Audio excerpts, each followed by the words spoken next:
last night, Bernie Sanders had a town hall on Fox, and we're going to talk more about this later in the program. But I think that Sanders managed to do two things. He managed to both, and to do this almost simultaneously, and we're going to play some other clips that will, I think, really exemplify this. And I think both these things were equally important, not necessarily for his campaign, but for just the politics of our country. One was he was able to pitch very effectively to an audience that seemed to be sort of surprisingly excited, not just open, but excited about these policies. And two, simultaneously undercut the credibility of Fox. And this was, and this is no small feat. He was not kissing their patoots, as it were, but he also was just making his pitch. I mean, I think that's probably Bernie's strength, is that he seems to do that no matter where he is, frankly. But and some people think that's he's sort of too maniacal in that respect, but quite effective in this context. Here is basically Brett Baier. I don't know what to do. Like this did not go the way that I think Fox News planned. Here's Brett Baier doing the old show of hands. Let's try and intimidate Bernie, and then all of a sudden, like, if Brett Baier was a turtle, let's put it this way, you wouldn't see much of his face after this. People. This audience has a lot of Democrats in it. It has Republicans, independents, Democratic socialists, conservatives. I want to ask the audience a question. If you could raise your hand here. A show of hands of how many people get their insurance from work, private insurance, right now. How many get it from private insurance? Wow, almost okay. The whole now, room. of those, how many are willing to transition to what the senator says, a government-run system? Wow. There's 180 million people on private insurance. All right, let's deal with that, Brett. And they would be lost. Pause it for right? 1 second. Smooth transition. Now, right? I like there. He's just like, right. I'm not going to acknowledge what the results of that were. I'm just going to. I mean, that is pretty.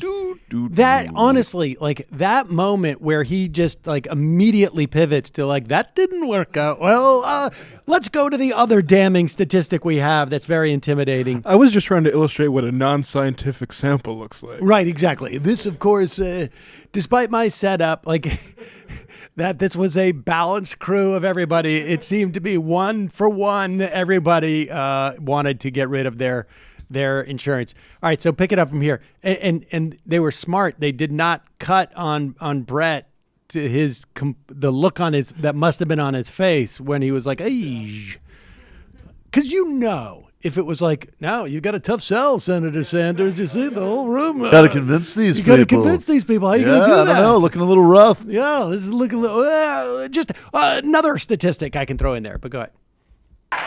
There's 180 million people on private insurance. All right, let's deal with that, Brett. And fair question. They would be lost, right? Well, to your Brett, system. Fair okay. question. Just got to face, Brett. Good, thank and you. I know it's what the right wing throws out, so let me answer it. All right?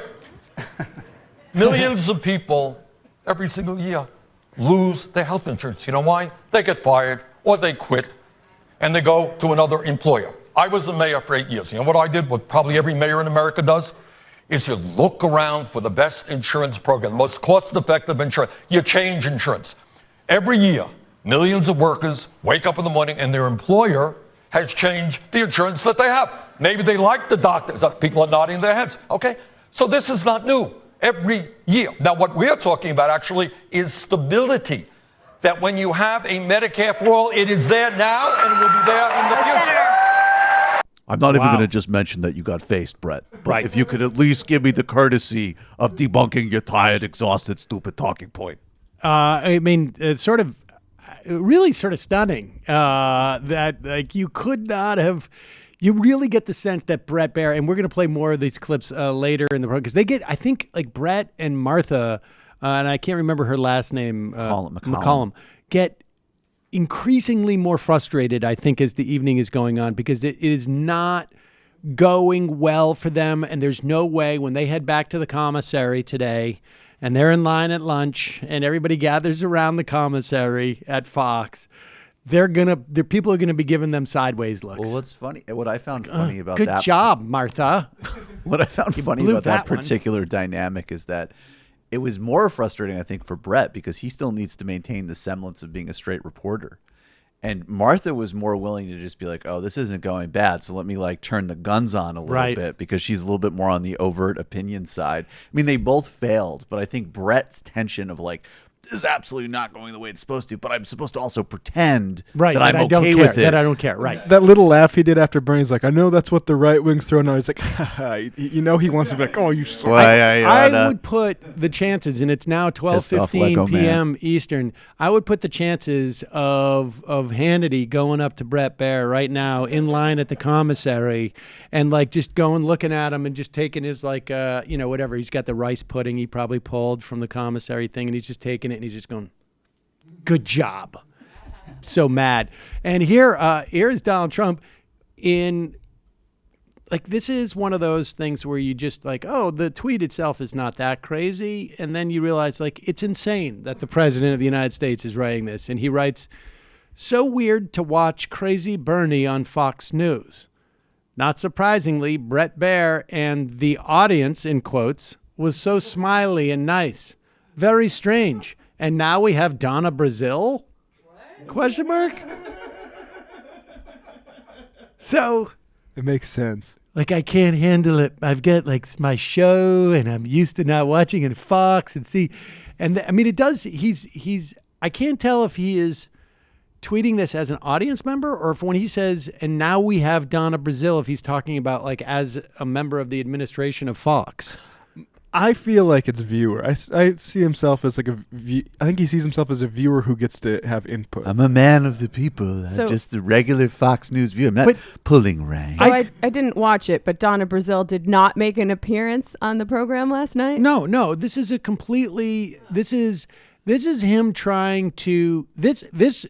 I mean, if you really start to think about it, this is, and I don't know if he does this consciously or not, but this really. What he's surprised about, and he's saying not surprisingly, but what he's surprised about is how well Bernie did here. Because the implication is that the Fox is getting soft, right? That they were too smiley and nice. Brett Baier was, and the audience was too nice. The refs were And letting them get away with everything. the fact that they now have Donna Brazil on there shows how soft Fox is getting, and that they're actually. What he's basically saying is Fox is rigged. And Fox is totally rigged. They could have called him a crazy Jew, Shylock Bernie. I'm going to And watch now you've got a MSNBC black now. lesbian. I'm going to watch MSNBC now. They're the only ones that treat Bernie fair.